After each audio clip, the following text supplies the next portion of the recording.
Bonjour à tous et bienvenue dans ce deuxième épisode de notre podcast pour l'année 2021. Alors on vous avait quitté alors qu'on discutait de nos prévisions pour la Free Agency. On a parfois eu le nez fin, parfois eu le nez creux. Mais toujours est-il que le moment est venu d'analyser un petit peu tous ces mouvements puisque la grosse majorité des actions ont été faites en Free Agency. Donc on sait plus ou moins où tout le monde sera. Il reste quelques cas en attente, on aura l'occasion d'en discuter aussi.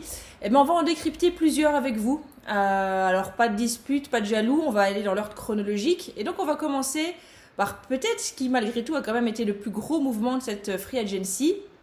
Ça a été assez secouant de savoir que CP3, Candace Parker, a donc quitté les Sparks pour partir au Chicago Sky. Alors Shai, si je dis pas de bêtises, tu l'avais pressenti, tu l'avais en tout cas, si pas pressenti, au moins senti.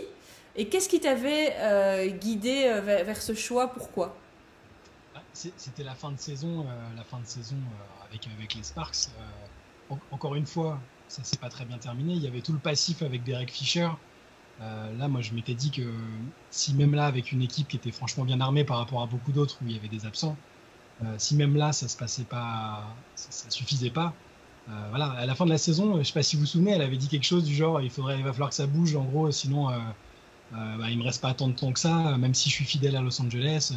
Qu'après, on s'était mis à étudier le côté immobilier de l'affaire. Elle a acheté un appart à Los Angeles, elle va y rester. Ce qu'elle avait dit en interview, c'était qu'elle elle voulait donner la priorité à sa fille, qu'elle en avait assez de la faire bouger. Mais d'un côté, on sentait quand même que ça la titillait vachement d'essayer d'aller choper un dernier titre. Et elle a senti, à mon avis, que ce ne serait pas le cas avec les Sparks. En tout cas, il n'y a pas une vraie osmose avec Derek Fisher et peut-être avec d'autres de ses partenaires. Et puis là, l'occasion était trop belle. Je pense qu'elle s'est dit Chicago, c'est la maison. Chicago, il y a une équipe compétitive tout de suite avec une fenêtre de tir réduite. Et voilà, moi, c'est super. Je trouve ça hyper excitant de voir une joueuse aussi. C'est une icône de la ligue depuis des années. C'est peut-être la joueuse que tout le monde reconnaît dans la rue, même ceux qui ne suivent pas le basket. Et donc, ouais, moi, j'avoue que sur la fin, j'y croyais plus tant que ça parce qu'avec tous les indices qu'on avait eus sur le fait qu'elle allait peut-être rester, je pensais finalement qu'elle partirait peut-être pas. Mais finalement, ça s'est réalisé et c'est super, je trouve. Peut-être que le fait que Derek Fisher ait justement eu des responsabilités en plus, il était déjà coach et puis là on lui donne la casquette de general manager. Alors que voilà, maintenant on n'est pas dans les coulisses de Los Angeles, on ne sait pas comment ça s'est passé, mais on peut pas dire que effectivement il y avait l'air d'avoir un amour fou entre les deux ou en tout cas que. Et donc peut-être que ça a aussi été la goutte d'eau qui fait déborder le vase pour Candace Parker. Et puis bon, elle part au Sky et le Sky c'est clairement son type de jeu, son poste, elle sera vraiment la bienvenue quoi. Elle va pas perdre spécialement. Parfois des joueuses changent comme ça en se disant ok je vais avoir moins de temps de jeu, moins d'importance. J'ai pas l'impression qu'on s'oriente vers ça pour Candace Parker à Chicago. Que du contraire, elle vient vraiment combler un poste qui, sans manquer de respect à Steph Dolson évidemment, mais c'est encore un autre type de joueuse, un autre type d'intérieur et le secteur intérieur c'est pas le meilleur. Puis il y a le côté défense, on aime bien de temps en temps un peu charrier le Sky en disant que la défense c'est pas leur fort et puis on leur envoie, alors excuse-moi Flo mais la defensive play, non, Liv et Flo excusez-moi, c'est la defensive player de l'année, c'est Candace Parker. Donc à ton avis toi Liv, ça t'inspire quoi ce départ? Euh, j'ai hâte de voir parce que c'est vrai que Shai en avait parlé, mais je n'osais pas du tout y croire. C'est une telle figure mythique pour Los Angeles, étant donné que c'était quand même l'héritière de Lisa Leslie et voilà, vraiment une joueuse qui incarne la ville et la franchise que je m'attendais pas du tout à ce départ. Après, comme tu dis, je pense qu'elle va très bien s'intégrer à l'effectif de Chicago. On sait que c'est une ville où elle a des attaches affectives aussi, avec les James, les Lawson Wade. Et voilà, je pense que autant sur le plan sportif qu'extra-sportif, elle va s'épanouir là-bas. Et il va falloir faire attention à Chicago parce que ça fait plusieurs années qu'on dit que ce sont un peu des underdogs qui peut-être vont pouvoir prétendre au titre, mais cette année, ce sera peut-être la bonne. Alors Flo, d'abord, petite pause, merci d'être là et félicitations, puisque tu es jeune papa, jeune deuxième papa, tu connais la routine, mais quand même d'un petit Grégoire. Et donc d'abord félicitations de la part de toute l'équipe, et puis merci de prendre encore le temps de venir déblatérer avec nous. Ça va, tout se passe bien? Il dort là pour le moment. Il dort, ouais, Il est mais affamé. Il est affamé tout le temps. C'est vrai? Oui, ça te concerne pas trop pour le moment, donc voilà. J'ai la partie facile pour le moment, je dois avouer. Bon alors donc, t'as quand même eu le temps de suivre un petit peu ça, même Ah ben oui, bien oui, le temps. et oui, ben oui, Candace Parker, vous avez quand même déjà beaucoup dit de choses. C'est sûr que c'est le premier truc, c'est la symbolique qui est assez forte parce que ben oui, Liv parlait de Lisa Leslie. Derrière Lisa Leslie, ça doit sans doute être la deuxième joueuse, plus grande joueuse de l'histoire de la franchise qui s'en va. C'est sûr que le fait d'abord de prolonger Derek Fisher puis de lui redonner plus de responsabilité, c'était sans doute un mauvais signal s'il y avait en tout cas une incompatibilité entre les deux. Ouais. On avait quand même senti vraiment qu'elle mettait la pression la dernière fois, même si je pense que son intention première était de rester à Los Angeles, mais pas dans les mêmes conditions. Il fallait que quelque chose change. Ça n'a pas changé. Elle a un peu mis ses...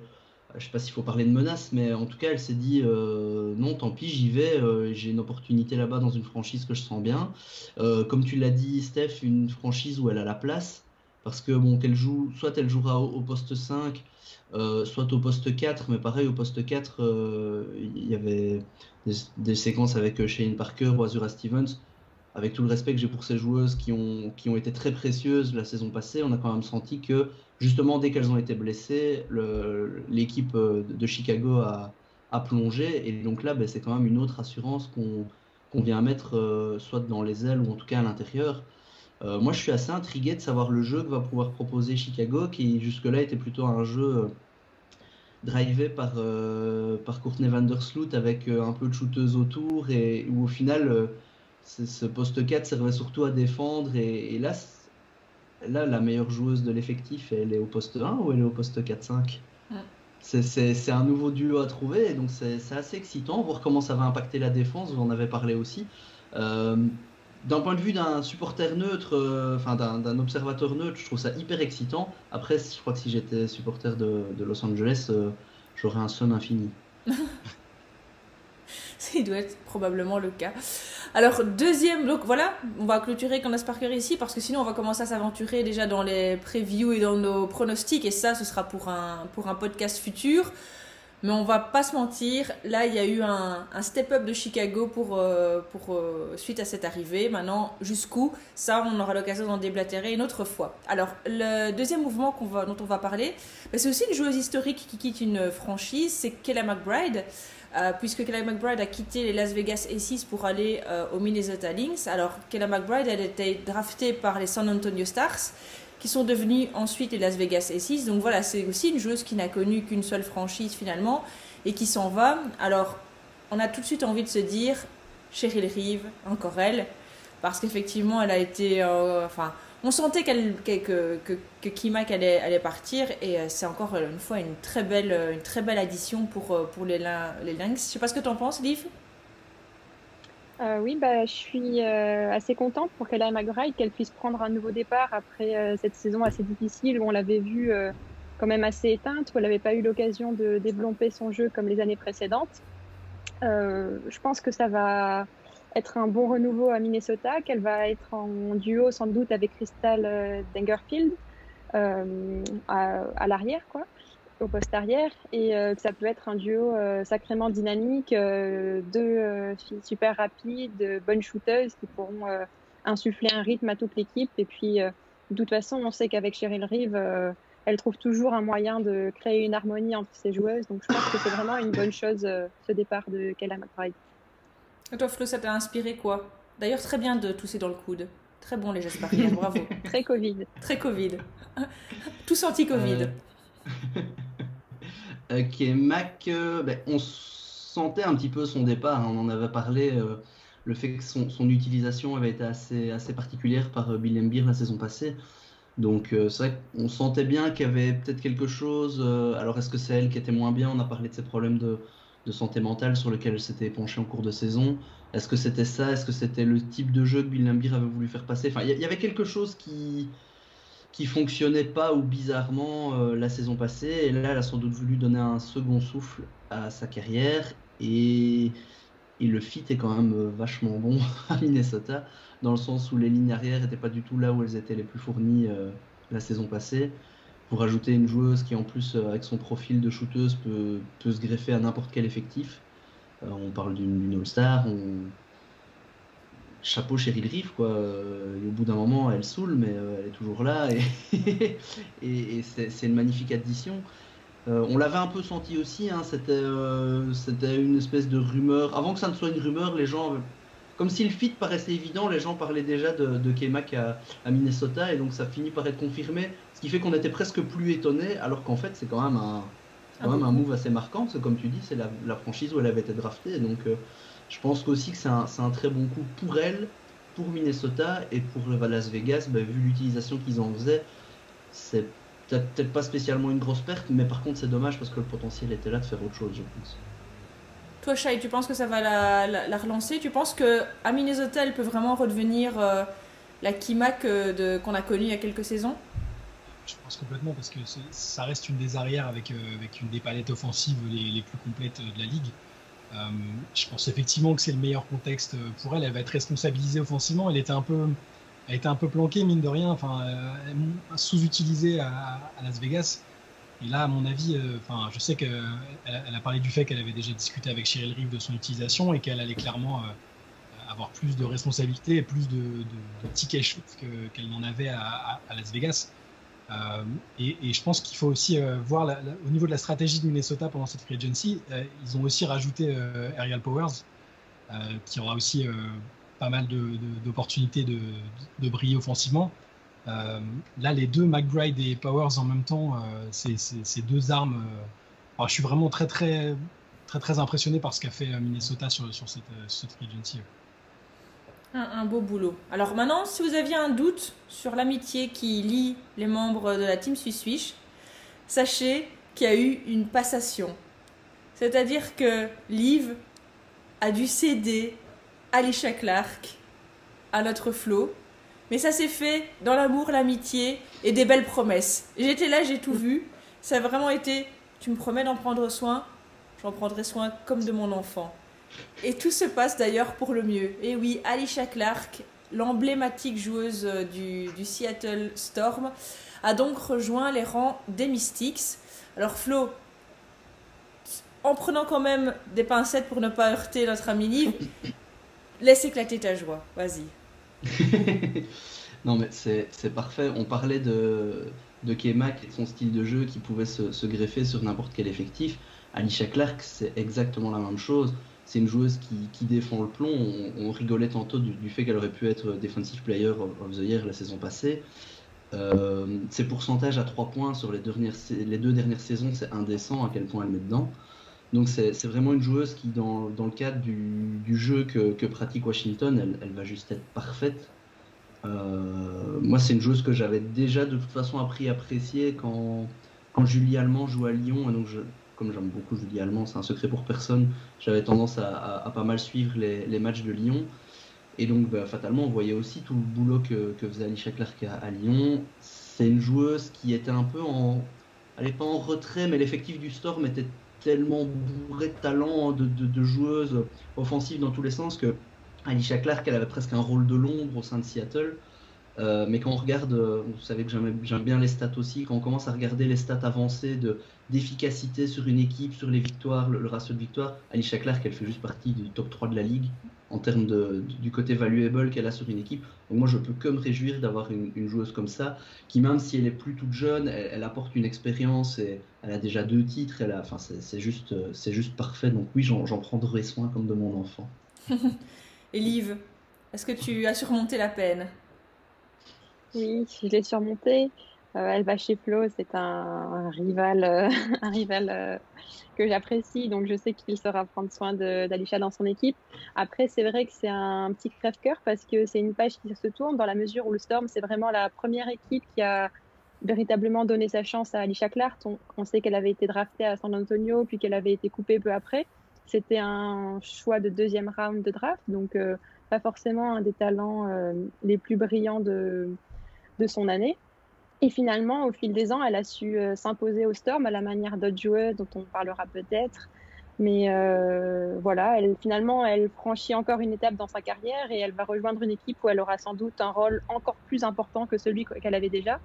Il faut rappeler quand même qu'elle était dans les 2-5 majeurs en 2018 et en 2020 quand on a gagné le titre de champion.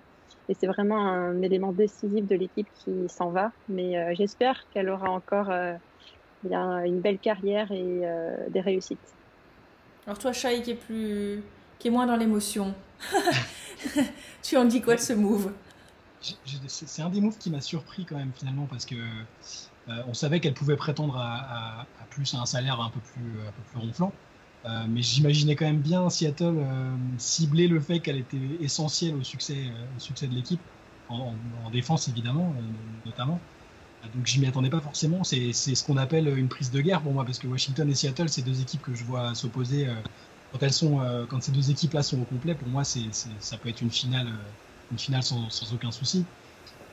Ouais, c'est une belle prise de guerre et je me demande parce que tout à l'heure tu disais, je crois que c'est Flo qui disait que au final elle était un peu éclipsée à Seattle puisqu'il y a une telle profondeur d'équipe, mais à Washington au final il y a quand même un beau pool de talent aussi, donc je suis pas sûr qu'on la voit beaucoup plus offensivement, mais ils vont lui demander la même chose en fait, juste rentrer ses shoots quand elle a l'opportunité et défendre à mort. Donc super coup, super prise de guerre pour Washington. Tout à fait. J'ai hâte de voir ça personnellement. C'est vrai que je pense que ça va faire partie de ces images un peu dures à encaisser au début parce que on ne sait pas expliquer pourquoi, hein, mais il y a des joueuses comme ça, le maillot leur colle tellement, et je pense qu'Alicia Clark en fait partie. Donc voilà, on verra ça début mai. Alors, on retourne du côté de Los Angeles où visiblement c'était carrément devenu la grande braderie, puisque il y a d'abord Candace Parker qui est partie, et puis c'est Chelsea Gray qui a rejoint les Aces.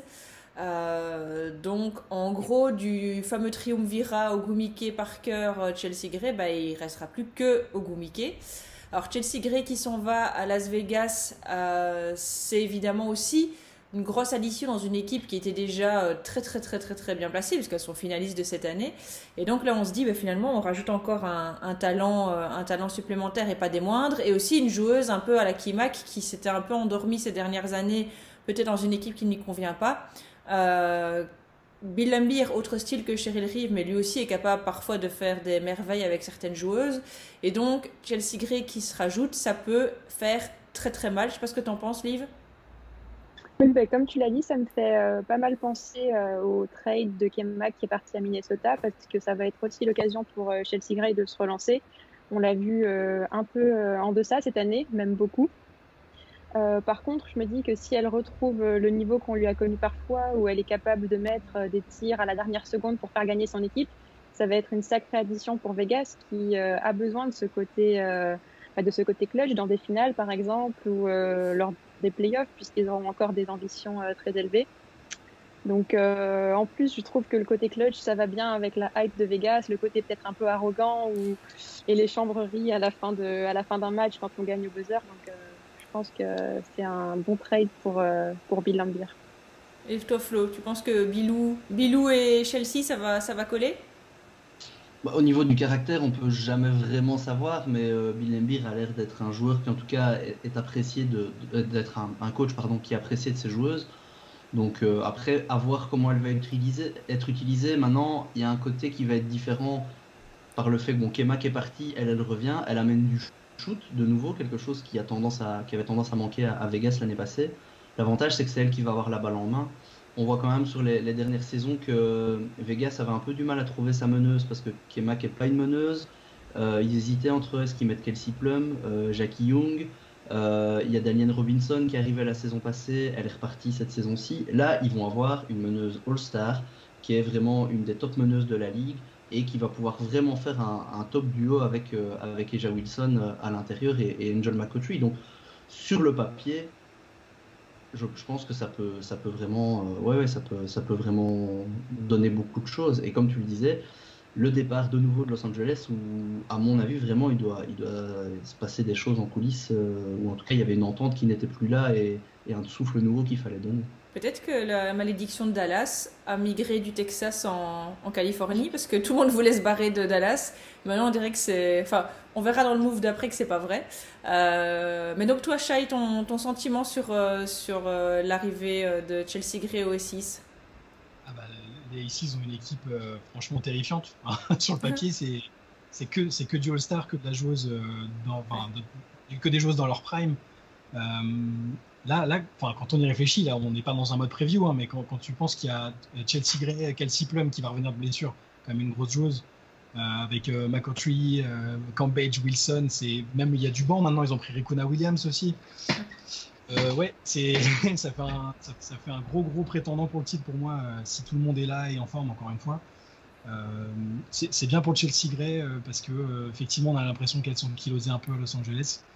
Et en fait, c'est marrant parce qu'à chaque fois, on va se demander est-ce que tu penses que le move est bon, mais là, toutes les stars qui ont bougé, j'ai l'impression que le move est bon à chaque fois. Il y a un fit, il y a une idée derrière. J'ai pas l'impression qu'il y a quelqu'un dont on va se dire qu'est-ce qu'elle est partie foutre là-bas, quoi. Ouais, il y a personne qui a l'air d'avoir juste été décroché le chèque sans être, on va dire, sans correspondre au projet, un projet qui tient la route en fait. C'est ça, et puis là ce qui est génial, c'est que, et ça c'est génial pour l'intérêt que ça va susciter pour la WNBA, c'est que voilà, il va y avoir des histoires de revanche, des joueuses qui vont vouloir prouver qu'elles ont été mal utilisées, pas assez considérées, ça va être génial. Même Alicia Clark en soi, on ne sait pas, peut-être qu'il y a un bif avec la direction, qu'elle estime qu'elle n'a pas été respectée. Chelsea Gray va vouloir montrer qu'elle est encore très forte. Enfin, voilà, c'est super. Alors, j'ai été un peu médisante en disant que tout le monde partait des Sparks, parce qu'il y a quand même quelqu'un qui est arrivé aux Sparks. C'est Erica Wheeler, donc elle vient du Indiana Fever. Donc, petit rappel pour Erica Wheeler, qui n'est peut-être pas la plus connue, mais quand même, c'est que c'est une joueuse qui était quand même non draftée et qui a fini MVP du All-Star Game en 2019. Donc, elle avait un t-shirt d'ailleurs assez connu de non drafté à MVP. Donc voilà, c'est une joueuse qui a clairement les crocs, qui a la dalle. Par contre, on l'a pas vue en 2020 dans la Wobble pour des problèmes de santé. Hein. Elle a chopé le Covid et puis le temps est passé et finalement elle a pas réussi à revenir à temps. Donc une saison blanche derrière elle. Et je pense qu'en Euroleague, dans les clubs européens, pour le moment, c'est pas sa meilleure saison non plus. Mais bon, ça, on sait tous que ça dépend vraiment où tu tombes, dans quel club européen. Mais toujours est-il que Erica Wheeler est capable de faire des choses à la Chelsea Gray. C'est peut-être pas tout le temps le même type de joueuse, mais c'est pas le même âge non plus. Et moi, j'ai l'impression qu'Erica Wheeler, elle est en train de prendre de l'assurance. Alors, il faut voir si cette année va pas lui faire de tort. Mais si elle continuait sur sa lancée, ça reste quelque chose d'assez intéressant. Qu'est-ce que tu en penses, Shai? J'aime bien Erica Wheeler, c'est une superbe histoire, un super parcours, mais pour moi pour le coup c'est pas une amélioration par rapport à Chelsea Gray, et j'ai l'impression que les Sparks ont un peu pris ce qui restait de mieux sur le front de la free agency. Donc c'est une bonne joueuse, une all-star, mais pour moi c'est pas du même calibre que Chelsea Gray ou d'autres meneuses qu'il y avait. Donc c'est bien parce que là, elle va découvrir un marché où elle va être exposée. Il reste quand même des belles joueuses. Elle va jouer avec Christy Toliver au niveau du backcourt. Je pense que Flo nous confirmera que le backcourt va être sympa à Los Angeles quand même.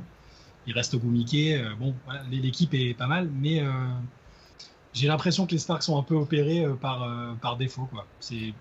J'espère qu'elle me fera mentir et qu'elle va faire une saison fantastique et meilleure que ce qu'a fait Chelsea Gray récemment. Mais voilà, voilà ce que j'en pense. C'est sûr qu'il y a une petite, un petit downgrade par rapport à Chelsea Gray. Erica Wheeler est une très bonne joueuse, elle est peut-être quand même un peu moins forte, à plein potentiel que Chelsea Gray.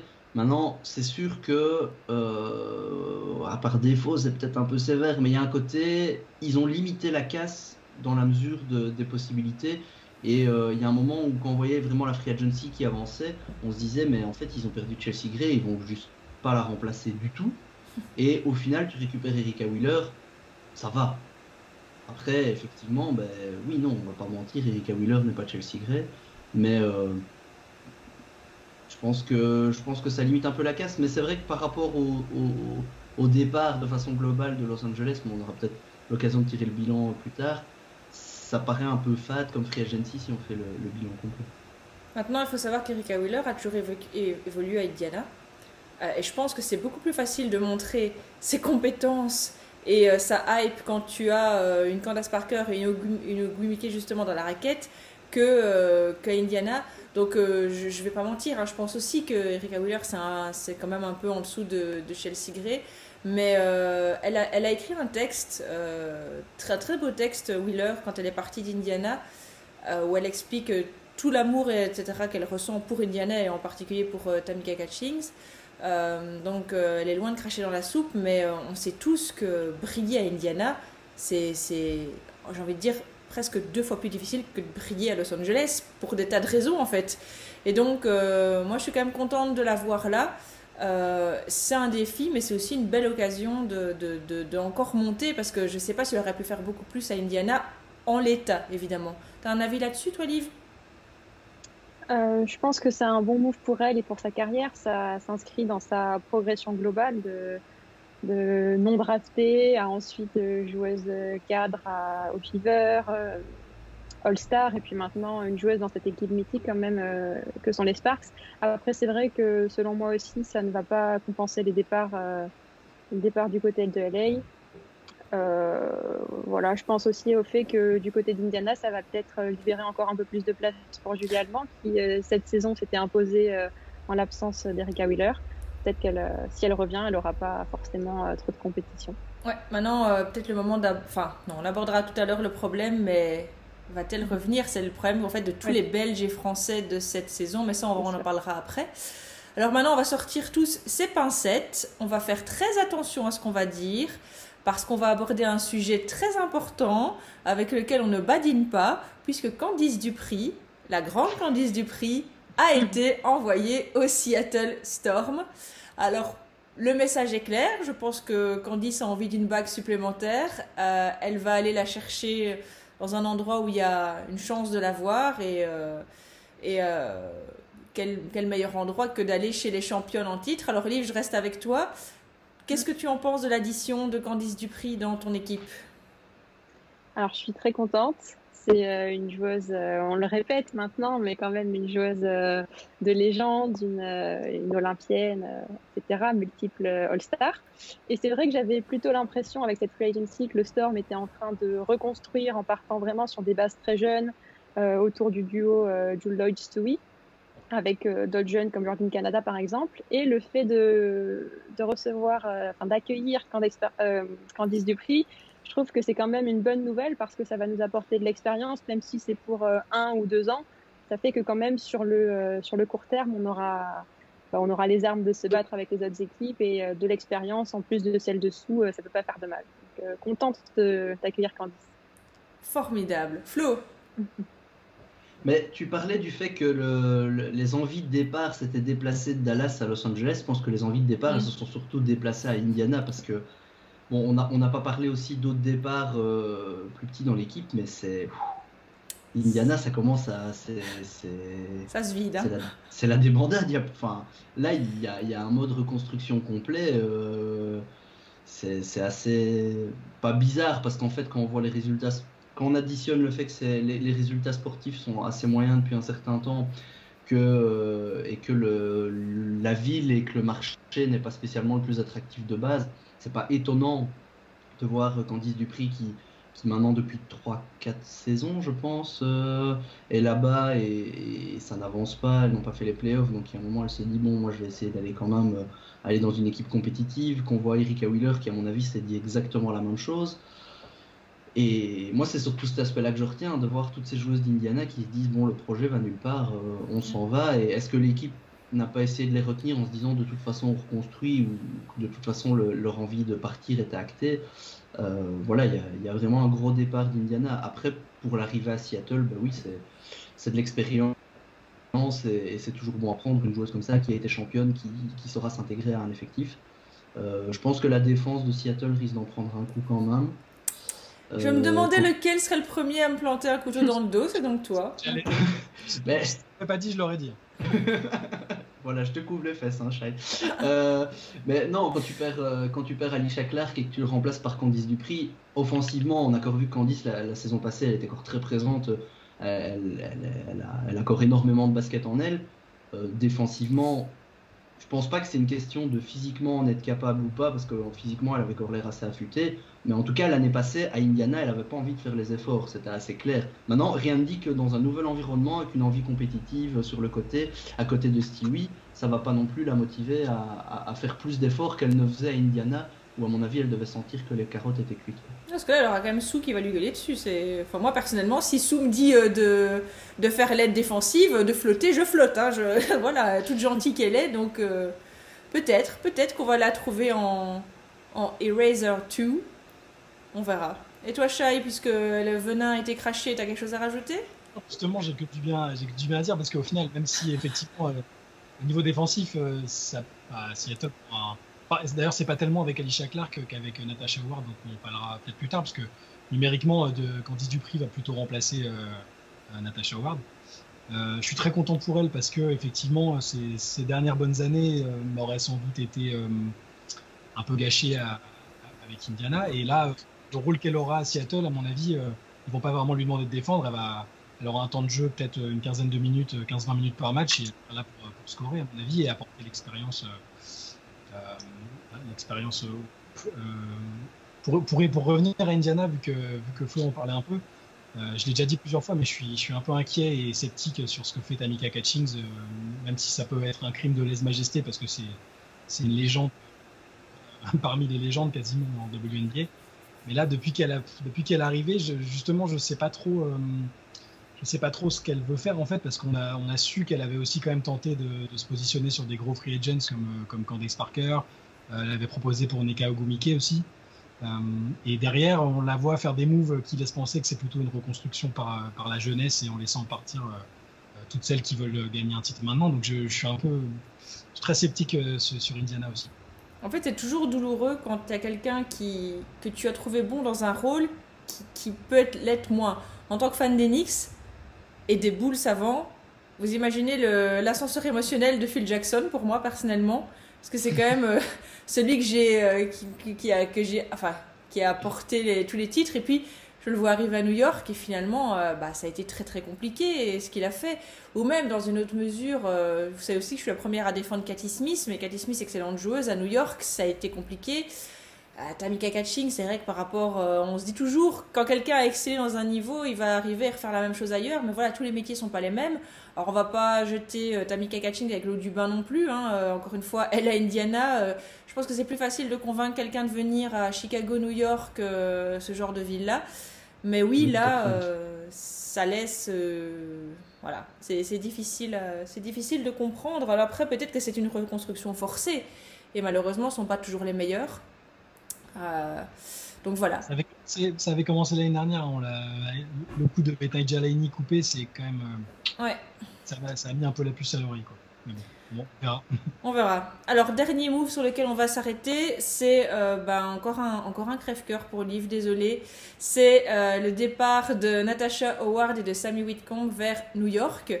On n'a pas encore parlé de New York dans ce podcast, et pourtant, New York. Autant on rigolait l'année passée, autant cette année, ils ont aussi réussi à faire quelques très beaux mouvements. Tu viens d'en parler de Bethany Jalaini qui vient de se rajouter. Et là, c'est Natasha Howard, Sammy Whitcomb, donc c'est clairement des joueuses d'expérience. On n'oublie pas Sabrina Ionescu, parce que voilà, une saison blessée, mais elle est toujours là. Et donc, quand on commence à additionner tout le monde, ça a une bonne petite tronche. Liv, tu penses que... Toi, c'est encore plus la perte de Sammy, je pense, qui te touche que celle de Natasha Howard. Oui, j'aime beaucoup Sammy en tant que joueuse et son parcours, notamment du fait qu'elle ait été draftée très tard, que comme Alicia Clark, c'est au Storm qu'on lui a donné sa chance et qu'elle s'est véritablement révélée. Après, je vais aussi essayer de voir un peu plus loin que le Storm et voir l'intérêt de la joueuse elle-même. Je me dis que si elle peut avoir un temps de jeu encore supérieur à New York, pourquoi pas être dans le 5? Ce sera encore le signe d'une très belle ascension pour Sammy. Et côté New York, je pense que c'est un super coup d'avoir su ramener les deux. Il se renforce au secteur intérieur où il pêchait assez ouvertement. On sait qu'il y avait eu le départ de Tina Charles et qu'ils avaient eu du mal ensuite à recruter dans ce secteur-là. En plus, ce sont deux joueuses qui se connaissent, qui auront peut-être certains automatismes. Et puis, même sur le simple fait de l'intégration, ça va les aider d'arriver à deux, à mon avis. Donc, dommage pour le Storm, mais bien pour New York. Shai, ton avis là-dessus? Je suis admiratif de la philosophie avec laquelle le livre prend tous ses départs en pagaille. J'ai eu au moins 2 semaines là pour faire le deuil et c'est bon. Et ouais, mais ça a pris un peu tout le monde par surprise, Seattle, parce qu'on savait que ça pouvait bouger, parce qu'au niveau financier, c'était un peu bancal et que beaucoup de joueuses pouvaient prétendre à des plus gros salaires. Et mine de rien, on parle de joueuses qui malheureusement sont pas encore rémunérées à la hauteur de leur talent et sur très peu d'années, malheureusement. Donc ça pouvait arriver. C'est un super coup de New York, parce qu'on les voyait, on rigolait l'année dernière. Elles ont 70 rookies. Ionescu, c'est cool, mais qu'est-ce qu'elles vont pas être compétitives avant des années, quoi. Et finalement là, en une seule free agency, c'est tout de suite menaçant, parce que Natasha Howard, c'est une joueuse là pour le coup qui était un peu planquée cette année parce que, enfin pas planquée mais éclipsée par tous les talents qu'il y avait aussi, parce que si vous vous souvenez, la saison précédente, elle était meilleure marqueuse de l'équipe, je pense. Elle avait été élue meilleure joueuse défensive aussi. C'est vraiment très très très très grosse joueuse de la ligue, et là la voir arriver, elle a dit tout de suite Sabrina Ionescu et moi, ça va être Kobe et Shaq. Je sais pas si vous avez vu. Elle a pas peur, hein, c'est audacieuse, mais super. Ouais, et puis terrible, grosse perte pour Seattle, surtout. Flo, toi qui avais justement suivi Natasha Howard quand tu faisais le Power Ranking, longtemps elle avait été numéro 1. Donc toi, s'il y a bien quelqu'un qui connaît la valeur de Natasha Howard aussi, c'est toi, puisque tu as disséqué ses stats pendant presque une saison. Et donc voilà, tu sais ce qu'elle peut apporter dans une équipe qui a effectivement besoin d'elle, puisque tu l'as souligné, hein, Shai, c'est pas quelqu'un qui va prendre la lumière spécialement, mais si on en a besoin. Et moi, je pense que sa déclaration, justement, elle montre qu'elle est tout à fait en mode plus 2019 que 2020, prête à revenir et à prendre une place. Tu penses aussi que ça peut faire très mal, toi, Flo? Mais oui, moi, ça m'inspire plusieurs choses. La première chose, c'est que Natasha Howard, c'est une joueuse quand même bien collective, et ses déclarations avec Sabrina Ionescu les sous-entendent qu'elle a compris, on l'a senti avec la hype de l'année passée, qu'elle arrivait dans l'équipe de Sabrina. Même si Ionescu, elle a joué que 3 matchs dans sa saison rookie, qu'elle est que sophomore, qu'elle a encore rien prouvé, elle donne l'impression de dire ok, je sais que j'arrive dans l'équipe de Sabrina, mais par contre, je pense que clairement, Natasha Howard, sa saison 2019 lui a fait prendre conscience qu'elle avait le potentiel de jouer à un niveau MVP, qu'elle pouvait être la leader ou une des 2 leaders d'une équipe, et que le rôle qu'elle allait avoir à Seattle était fatalement un rôle dans l'ombre qui leur a permis d'avoir le titre en 2020 et déjà en 2018. Mais je pense qu'elle se disait, bon, des bagues, j'en ai déjà 3, est-ce que maintenant j'essaierai pas d'aller quelque part où maintenant je claque la feuille de stats et j'ai un peu plus de responsabilité. Et je pense que Seattle l'avait senti, c'est pour ça qu'ils l'ont corps, comme on dit, pour s'assurer qu'elle soit obligée de signer chez eux. Mais sauf qu'elle a dit, ben oui, mais non. Moi, je pense que j'ai quand même envie de m'en aller. Et donc, ça atterrit à New York. Et New York, franchement, belle free agency, parce que tu rajoutes Natasha Howard, il y avait Sabrina Ionescu, on vient de parler de Sammy Whitcomb qui va amener ce rôle de shooteuse qui, de nouveau, prend pas trop l'ombre. On a parlé de Beth Jalani qui va aussi amener offensivement, défensivement. Donc, ça va pas gagner le titre cette année, mais il y a une vraie ossature. Il commence à vraiment y avoir un vrai groupe équipe au niveau de New York. C'est de nouveau encore une équipe où on se dit c'est intriguant, on a envie d'y aller. On a juste envie que la saison elle commence la semaine prochaine, en fait. Quand tu dis que ça ne va pas gagner le titre, attention, parce que c'est quand même Natasha Patte de Lapin Howard. C'est vrai. Puisque partout où elle arrive, elle fait gagner le titre. Donc si jamais cette année New York gagne, alors là je pense que tout le monde va sortir les chéquiers, on va ramener les enfants pour qu'elle les bénisse et ainsi de suite, parce qu'on va voir si le don Natasha Howard se déplace jusqu'à Brooklyn, en fait. Alors ça c'était... Oui, Shai ? Juste rappeler que du coup là, comme l'a dit Flo, elle avait été désignée core player, et du coup c'est un trade, et que New York a lâché le first pick quand même. Ils avaient le first pick cette année à la draft. Donc il est parti, il a transité par Seattle et il est parti ensuite à Dallas. Ouais, ils ont quand même, c'est un move audacieux. C'est pas juste, ils ont négocié avec une joueuse qui était libre. Ils ont vraiment, c'est pour ça que on va peut-être pas jouer le titre cette année, mais à mon avis, s'il y a une ouverture, ça va y aller, quoi. C'est une équipe très très ambitieuse. Ils ont fait les bons mouvements. Alors là, on a décidé de décrypter ces 7 mouvements-là avec vous. Mais si vous avez bien suivi, vous savez qu'il y a le Free Agency Tracker sur notre site, sur lequel absolument tous les mouvements sont repris. Vous avez le côté gauche avec tous les mouvements en ordre chronologique, et puis vous avez le côté droit avec toutes les joueuses et soit les signatures, soit quand elles sont restées, on a gardé la même équipe et là elles sont simplement grisées. Donc voilà, si vous avez un doute, n'hésitez pas.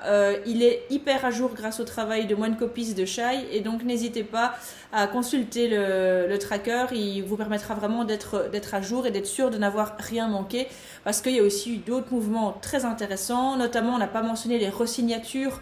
Mais voilà, entre autres, on peut dire évidemment Sue et Diana qui sont partis nulle part. Ça, c'est, j'ai envie de dire, une constante, mais quelque chose qui rassure les cardiaques. Tina Charles qui est restée. Enfin voilà, il y a eu pas mal de mouvements qui ont leur importance, parce qu'en fait, ce ne sont pas des mouvements, mais ce sont des mouvements quand même. Vous voyez, c'est très philosophique. Alors, on attend encore 4 personnes. 4 personnes. Alors, on va commencer par Glory Johnson, qui donc jouait à Atlanta l'année passée. Alors, c'est pas le nom le plus bankable de la Free Agency, mais ça reste une joueuse qui est quand même capable d'apporter encore pas mal de choses. Et là, pour le moment, je sais pas si vous avez déjà eu des infos, mais je pense que c'est le flou complet concernant... Il n'y a rien qui est fuité, je pense. Non, ça, pour l'instant, elle fait partie des joueuses... parce qu'elle a un statut un peu intermédiaire, c'est une ancienne All-Star, mais dont on n'est pas bien sûr du niveau actuel, et elle ne peut pas prétendre à être une option majeure offensive d'une équipe, et en même temps... elle a quand même voilà, je pense qu'elle a une estime, encore une assez haute estime d'elle-même, donc ça va être une signature de fin de Free Agency, à mon avis. Je vois pas. Elle a quel âge, elle? Je dirais bien 32. Ouais. Ah oui, non, donc elle est quand même pas à un âge où on se poserait la question de savoir si elle poursuit ou pas. Oh la magnifique. Je la voyais plus tu me fais une belle transition là. C'est vrai? Ouais, parce que oui, parce que l'autre joueuse, par contre, dont on attend la signature ou un mouvement ou un signe de vie, c'est Seimone Augustus, qui avait quand même secoué la planète l'année passée en passant des Lynx aux Sparks. Et puis là, elle avait signé 1 an, et puis cette saison, on ne sait pas ce qui se passe clairement. Je ne vois pas comment on peut dire que Los Angeles s'est renforcé, ils ont perdu. Donc l'idée de gagner un titre cette année, s'ils n'ont pas réussi l'année passée, c'est compliqué. Est-ce que Seimone va vouloir re-signer? Il y en a qui ont parlé d'un retour à Minnesota, mais moi j'ai rien entendu qui s'orientait là-dedans. Ils ont quand même en plus dû dégager des gens du roster pour faire venir Aerial Powers, donc je la vois mal revenir. Et donc moi ma crainte c'est le cycle de la vie, me direz-vous, mais c'est peut-être que Seimone Augustus raccroche les baskets. Liv, tu as un avis là-dessus? Je sais que tu aimes bien Seimone Augustus, toi. Oui, je l'aime bien. Je la vois pas signer encore dans une autre équipe. Ça a déjà fait une petite tâche au tableau qu'elle quitte Minnesota. Je la vois pas repartir encore pour un tour. Donc soit elle restera dans cette équipe à LA sans ambition énorme, peut-être simplement pour l'amour du jeu, si elle a pas envie d'arrêter et qu'elle se sent encore assez fraîche. Mais c'est vrai que c'est un déclin un peu triste quand on se souvient des plus belles heures de Seimone avec les Lynx. Voilà, pas d'avis particulier, j'attends. Toi, Flo, tu penches vers la retraite, vers si c'est pas la retraite, j'ai l'impression que ça va être une espèce de signature de fin de free agency avec un bout de contrat qui restera d'une feuille de salaire d'une des équipes, soit Los Angeles. J'ai pas l'impression que ni Los Angeles l'ait mis sur sa liste de priorités malgré les départs. Retourner à Minnesota, déjà de base j'aurais trouvé ça un peu bizarre, mais pourquoi pas. Mais avec maintenant la signature d'Aerial Powers au max, il n'y a plus la place, et puis ça montre que la franchise n'avait pas envie de miser sur elle non plus. Donc j'ai l'impression que s'il y a une offre qui vient, ça va être quoi? Ça va être compléter le banc de Dallas ou ce genre de choses, et je trouverais ça vraiment tellement triste pour la carrière de cette joueuse. Déjà l'année sous le maillot des Sparks, pour la symbolique, c'est assez violent d'une certaine façon, mais on va dire que c'est la petite année histoire d'avoir un deuxième maillot drôle dans la carrière. Mais l'avoir traîné dans un bout de banc d'une autre équipe, je sais pas, j'ai pas envie de ça pour elle. Donc si elle a pas une proposition vraiment intéressante, d'un projet sportif intéressant, j'ai presque envie de lui souhaiter de prendre sa retraite et qu'on se souvienne de ses magnifiques années à Minnesota, et on oubliera la petite parenthèse Los Angeles qui était plus anecdotique finalement qu'autre chose. T'as l'air d'accord, Shai. Tu votes aussi pour la retraite? J'allais dire exactement la même chose que Flo. C'est pareil.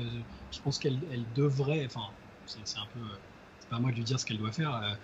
En fait, son niveau était pas du tout catastrophique quand elle a même eu des bonnes phases avec les Sparks. Hein. Je me demande même si d'ailleurs c'était pas les problèmes de l'équipe qui faisaient qu'elle n'était pas meilleure ou plus utilisée.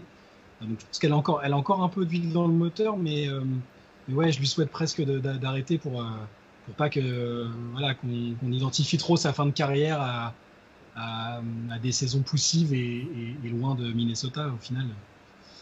Je lui souhaite et je pense qu'elle devrait arrêter là s'il n'y a pas d'autres francs comme c'est différent. Alors, les deux dernières joueuses, on peut difficilement faire deux joueuses plus différentes et pourtant qui sont un peu dans le même genre de situation. C'est Liz Cambage et Emma Messman, puisque l'incertitude, donc elles ont toutes les deux, on les voit toutes les deux difficilement changer d'équipe. En tout cas, pour Liz Cambage, c'est même carrément très compliqué puisqu'elle a été core par Las Vegas, donc et je la vois mal partir ailleurs. C'est quand même quelqu'un pour qui le psychologique est très important. Elle est bien à Las Vegas. Bon, Emma Messman continue à tweeter tout ce qu'elle peut concernant pour envoyer Bradley Beal des Washington Wizards au All-Star Game, donc elle a aussi l'air très très branchée Washington. Donc en tout cas, l'ADN a toujours l'air d'être à Washington DC pour Emma, mais la grande question, et qui finalement va s'élargir à toutes les joueuses françaises et belges et européennes, c'est est-ce qu'elles vont revenir cet été? Pourquoi? Parce qu'il y a d'abord l'Eurobasket qui a lieu, je pense, du 10 au 17 juin, si je ne dis pas de bêtises, entre Strasbourg et Valence. Avant un Eurobasket, il y a déjà la phase de préparation, c'est-à-dire qu'on n'arrive pas comme ça. Il y a quelques matchs, il y a d'abord la préparation, les matchs amicaux, etc. Puis on arrive. Et puis l'Eurobasket se termine. Elle pourrait éventuellement aller en NBA quelques semaines, mais sachant qu'après, il y a de nouveau la trêve olympique qui est de fin juillet à début août.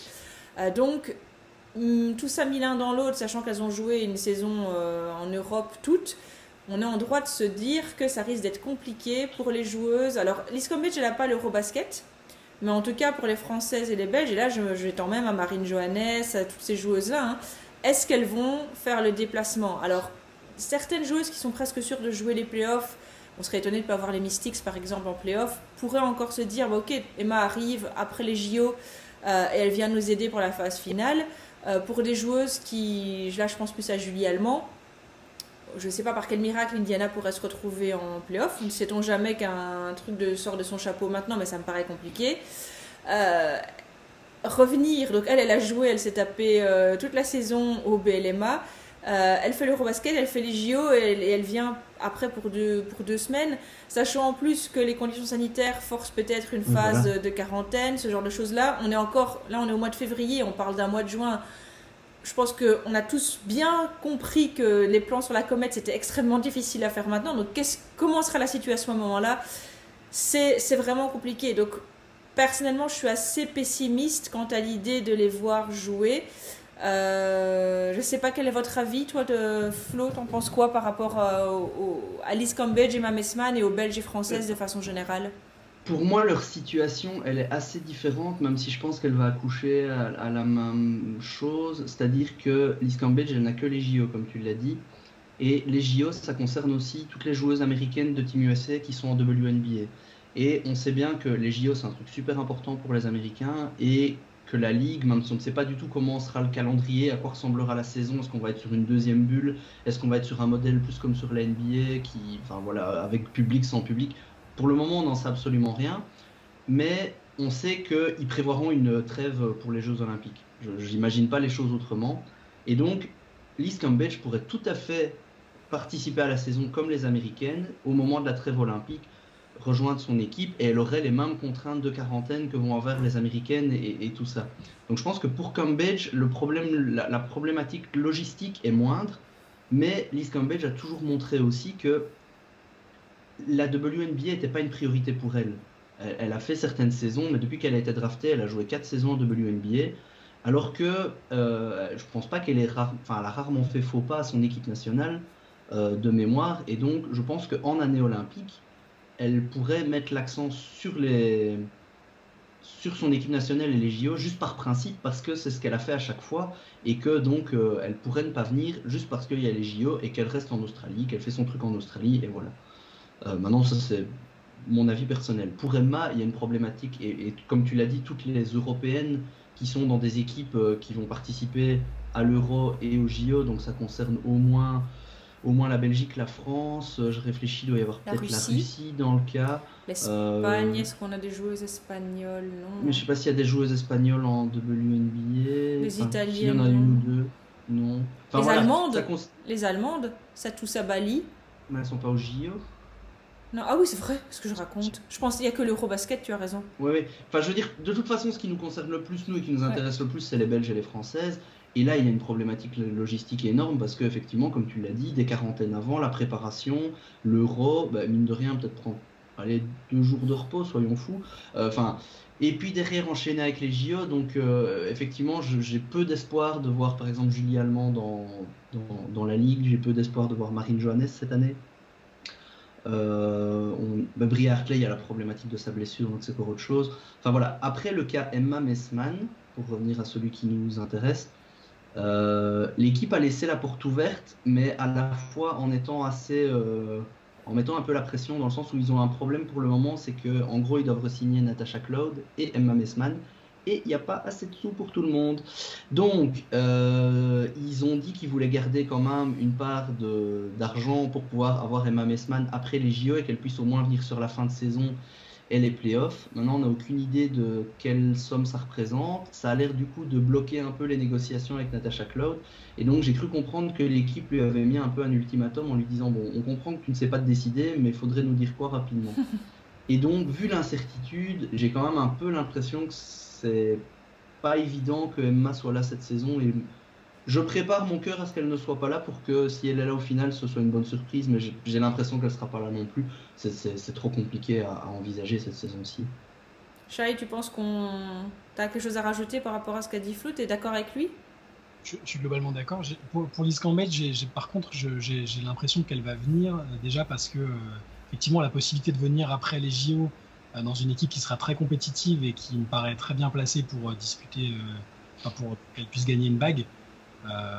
Je pense que j'ai l'impression que Cambridge va venir et qu'ils ont vachement axé leur communication et tout sur les réseaux autour de Cambridge. Ils continuent de le faire. Alors je sais pas si c'est pour la convaincre elle ou si c'est parce qu'ils ont déjà la réponse sur sa présence ou non. Par contre, voilà, pour les autres, effectivement, pour Emma Messmann, il y a cette espèce d'imbroglio avec Natasha Cloud aussi, qui fait que c'est un peu compliqué. Et après, c'est bien de souligner qu'elle continue de tweeter, de les soutenir, de montrer qu'elle est là. Steph, tu avais parlé de la communication d'Elena Deledon, notamment l'année dernière. Ouais. Là, on a l'exact opposé. Emma Messmann, en gros, elle est en fin de contrat, elle pourrait juste ne pas tweeter et faire sa vie à côté, négocier avec d'autres équipes, bref, faire sa vie. Et elle continue de montrer qu'elle est attachée à Washington et ça va dans le sens de... voilà, si elle vient pas cette année, je pense qu'on peut la revoir quand même à l'avenir à Washington parce que c'est chez elle, quoi. Donc, voilà. Et toi, Liv, est-ce que tu t'attends à voir Julie, Emma, Marine cette saison? Je suis plutôt d'accord avec vous pour le côté un peu pessimiste parce qu'à mon avis, comme vous l'avez dit, il y a deux choses qui sont d'une part la grande fidélité de toutes ces joueuses à leur équipe nationale. On sait que ce soit les Françaises, les Belges ou même Liz Cambage avec l'Australie, elles n'imaginent pas rater les JO, c'est sûr, mais même en général, elles veulent être sûres de prendre part à toute la préparation qui a lieu avant. Et puis, quand on ajoute les difficultés logistiques, je pense que ce sera peut-être compliqué. Après, il y a toujours une part de nous qui veut y croire, mais à voir. Ouais, c'est vrai que sinon ça va faire... je pense aussi qu'il y a un truc à pas oublier, c'est que les conditions dans lesquelles elle joue sont quand même peut-être moralement plus fatigantes encore. Ces histoires de bulles, ces histoires de quarantaine, je pense qu'il y a un côté lourd maintenant dans le fait d'être sportif professionnel aussi, et psychologiquement lourd. Et donc peut-être que le repos, s'il n'est pas physique, sera important aussi à un moment de pouvoir se poser, parce que Quand on voit comment ça se passe, chaque fois qu'elles jouent maintenant, quand elles partent avec les équipes nationales, elles doivent arriver, test PCR tous les jours, etc. C'est quand même quelque chose de pénible. Hein. Nous, on est souvent ici en télétravail, chez nous, on n'est pas... Voilà, elles sont quand même tout le temps, doivent porter le masque dans chaque déplacement, etc. Enfin, je pense que ça doit être lourd d'être sportif pro maintenant, et que oui, elles continuent à jouer, oui, elles continuent à faire leur métier, mais dans des conditions qui sont pas simples. Et donc pour moi, ça vient se rajouter à la couche du reste. Mais maintenant, on verra, on attendra des nouvelles, et dans tous les cas, au minimum, on verra nos joueuses préférées à l'Eurobasket, au JO, avec, on l'espère, peut-être un France-Belgique ou un Belgique-France qui permettra à l'équipe de Suisse d'imploser. Alors on va conclure peut-être en résumant qui sont les équipes pour nous qui sortent gagnantes de cette free agency, les équipes peut-être plus perdantes. Alors les équipes qu'on peut peut-être identifier comme des équipes perdantes, moi je pense principalement à Seattle malheureusement, à Indiana et à Los Angeles. C'est des équipes qui ont perdu. Il y a eu des arrivées, mais peut-être pas pour compenser. Flo, un avis sur ces 3 équipes? Tu penses qu'il y en a d'autres à citer, ou c'est principalement celles-là aussi qui ressortent pour toi? C'est les principales, clairement. Indiana, énorme perdant, dans le sens où ils démarraient déjà de bas et ils sont déforcés par rapport à l'année passée. Donc là, à moins, comme tu dis, d'un bouleversement, mais je pense que les choses commencent à se tasser et qu'on commence à avoir une idée de comment les rosters vont être foutus pour la saison qui arrive. Indiana, ça va tout droit à la loterie et voilà. Los Angeles, l'équipe est toujours correcte. Hein. Tu as toujours les sœurs Ogumike,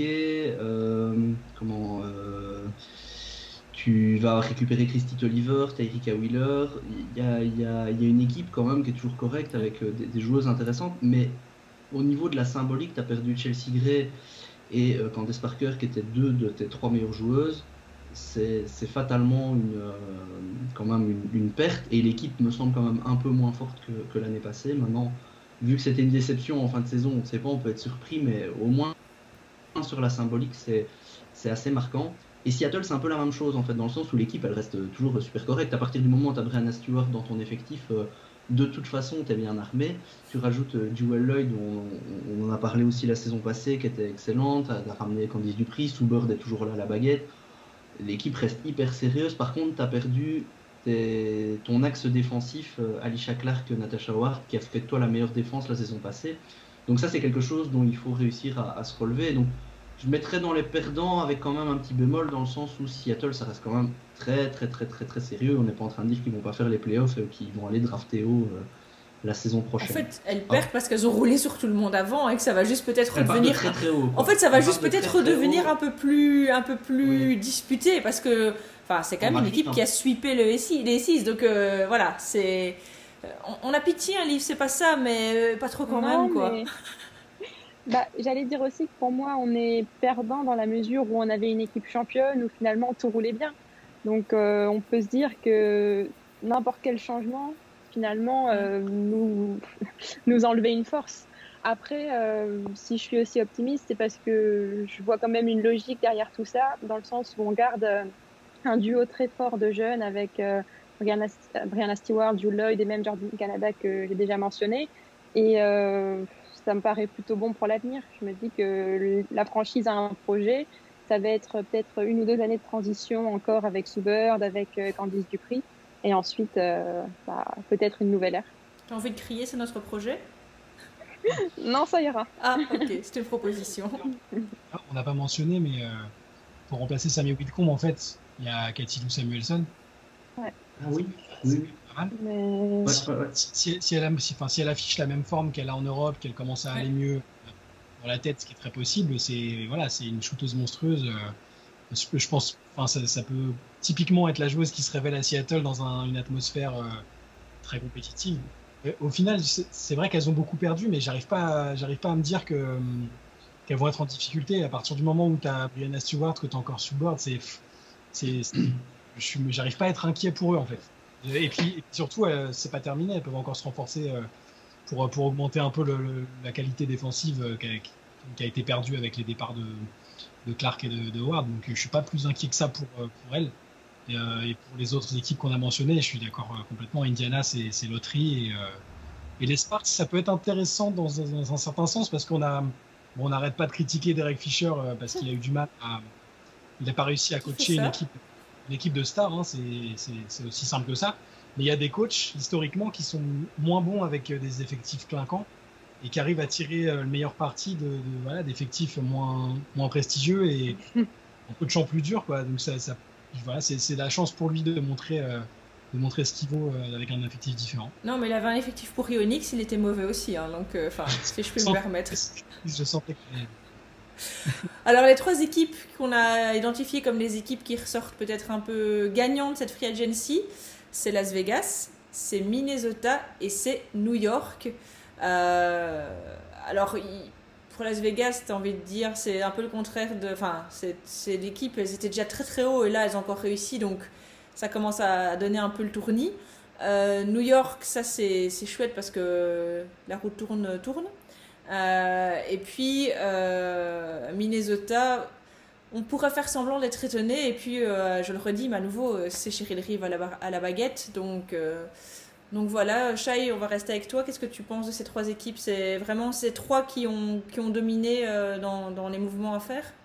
Ouais, clairement, je pense. New York, ça a un peu pris tout le monde par surprise, comme on l'a dit tout à l'heure. Tu passes du plus mauvais bilan de la ligue à une équipe qui peut jouer les playoffs minimum, quoi. Enfin, sur la qualité de l'effectif là, et je pense clairement qu'elles sont dans les équipes les plus ambitieuses. Minnesota, c'est fort parce qu'elles ont déjà surpris tout le monde avec un effectif moindre. Et là, tu rajoutes ça, c'est assez effrayant, hein, mine de rien. Et la dernière équipe, attends, donc on avait cité Minnesota. Las Vegas, ouais, voilà, pareil, on en a parlé tout à l'heure. C'est difficile de dire qu'elles ne sont pas bien renforcées. Tout le bon travail qui a été fait l'année dernière à payer, quoi. C'est une équipe qui est crédible et qui attire des stars comme Chelsea Gray, c'est aussi simple que ça. En fait, clairement, perdre Kimac, c'est embêtant, mais perdre Kimac comme il l'utilisait, je pense pas qu'ils vont voir une grosse place en fait. C'est ça, c'est que si tu l'utilisais comme il fallait avec son plein potentiel, tu te fais aïe, mais là c'est une joueuse qui faisait quoi, un petit 10 points et encore quand ça allait bien, enfin donc bref, ils vont pas avoir la place. Ça par contre c'est triste parce qu'ils n'ont pas su l'utiliser, mais je pense que oui, ça va y aller, quoi. Et toi, Liv, tu es d'accord sur les 3 équipes qui ont dominé? Oui, d'accord. Je suis, comme vous l'avez dit, Las Vegas, c'est un renforcement de l'Armada, donc l'équipe était déjà très forte, elle le reste. Minnesota, c'était pas forcément surprenant avec Cheryl Reeve, mais moi, la bonne surprise, c'est surtout New York, parce que quand on compare à d'autres équipes du bas de tableau comme Indiana ou comme le Dream, on voit que New York a quand même véritablement réussi à tirer son épingle du jeu et qu'on sent qu'il y a un projet, une dynamique, alors que les autres lanternes rouges vont sans doute rester à la traîne. Donc, j'adore ton côté Emmanuel Macron aujourd'hui, vraiment. Tu es très projet. Le projet. Tu es très projet. Ne faisons pas de politique, mais je trouve que New York a un véritable projet en l'occurrence. Et toi, Flo, un avis sur les projets? Oui, pour rester sur New York, c'est exactement ça. En fait, New York partait très bas, donc c'est pas étonnant de les voir s'améliorer. Mais par contre, c'est vraiment une franchise qui ne donnait pas spécialement le sourire à ses supporters depuis plusieurs saisons. Et là, on en connaît 2-3 à droite ou à gauche. Ils sont vraiment contents et peut-être plus excités que d'habitude. Il y avait déjà une excitation l'année passée de récupérer Sabrina Ionescu. Et là, est-ce que c'est un effet Sabrina Ionescu qui du coup donne de l'attrait à la franchise et que des gens veulent aller à New York? C'est possible aussi.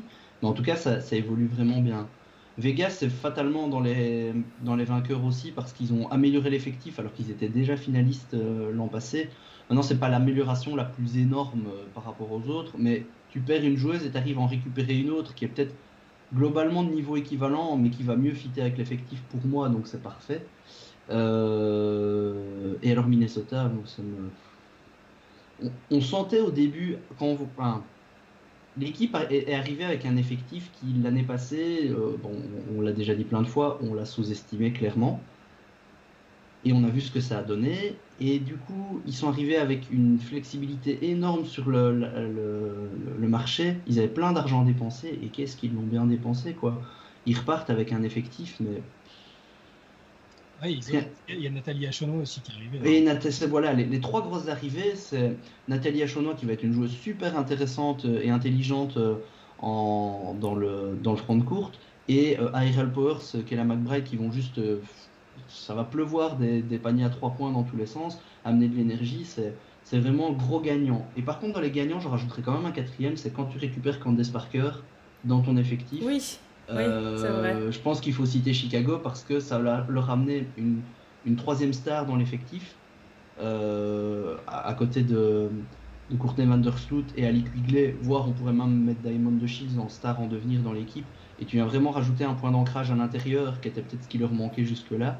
Une joueuse très défensive qui était aussi quelque chose qui leur manquait jusque-là. Donc le fit Candace Parker à Chicago, il est assez parfait et ça, c'est peut-être, et je pense, quelque chose qui peut vraiment faire passer Chicago de l'équipe qui tourne autour de la 5e place de régulière, qui perd au premier tour, passe au deuxième tour, à une équipe qui est vraiment prétendante pour aller plus haut. Si ce n'est que cette année-ci, j'ai l'impression qu'une équipe sur deux est prétendante à la bague, mais... Alors, rien qu'en pensant au pick and roll Vandersloot, Candace Parker, ça fait mal au crâne. Et avec le Quigley qui est là. Mais si Diamond DeShields, elle a été complètement inexistante l'année dernière, c'est une All-Star quand même, et c'est une des meilleures jeunes joueuses. Oui, tu as raison de les mentionner dans les vainqueurs. Oui, oui. On n'y pensait pas parce que c'est arrivé très tôt et qu'au final, il n'y a qu'un vrai gros move. En sachant qu'ils ont aussi ils ont prolongé Azura Stevens aujourd'hui. Ouais. Et ils ont perdu Cheyenne Parker, mais bon voilà, il fallait bien... remplace. T'as gardé la meilleure C Parker des deux, si je peux me permettre. L'upgrade est très fort. Et voilà, il manquait de la défense. On n'arrêtait pas de le dire l'année dernière, c'est super, c'est basket champagne, ça attaque à mort. Là, elles ont de la défense parce que Azura Stevens et Candace Parker en même temps dans la raquette, c'est du lourd quand même. Hein. Et puis tu mentionnais le pick and roll. Moi, j'ai vraiment l'impression qu'on a un retour, qu'il va y avoir l'ombre de Stockton et Malone qui va planer sur la Women NBA parce que tu vas avoir d'un côté A'ja Wilson, Chelsea Gray. Tu imagines un peu le pick and roll de malade. T'as Candace Parker, Vandersloot. Et il y en avait un autre comme ça que j'avais isolé qui était aussi un troisième duo avec toujours Sylvia Falls et Dangerfield qui étaient déjà là, mais bon, on te les imagine en bonne forme, c'est aussi quelque chose qui peut bien donner. Enfin, j'ai l'impression qu'il y a... Et oui, voilà, je pense à ça pour Natasha Howard et Ionescu. Et je m'étais dit, ça fait vraiment trois comme ça qui te citent des joueuses avec une combinaison meneuse intérieure, et il y a vraiment un retour comme ça où on chope un back to basics peut-être qu'on sera curieux de voir, mais en tout cas ça s'annonce très très bien avec effectivement des paires complémentaires. Donc voilà, je ne sais pas s'il y avait quelque chose à rajouter ou si on a fait le tour pour vous, tout est bon. Eh ben merci comme d'habitude de vos avis éclairés, de votre participation. On se retrouve très prochainement. Nous, tout doucement, on va commencer à regarder un petit peu les previews pour un peu voir, analyser comment on s'annonce cette saison. On a aussi 2-3 beaux projets dans les cartons dont on vous parlera, à mon avis, prochainement. Un tout grand merci pour votre fidélité, pour vos partages, pour vos réactions. C'est un plaisir de communiquer avec vous. N'hésitez pas si vous avez des idées, vous avez des envies qu'on discute de certaines choses. On est là pour ça. On l'a aussi annoncé, on va sans doute de temps en temps inviter quelques copains, camarades et copines pour discuter, notamment quand on fera les previews, peut-être avec certains comptes de franchise. Donc voilà, on a encore plein de trucs à voir avec vous cette saison. On vous dit à très bientôt. Salut, salut!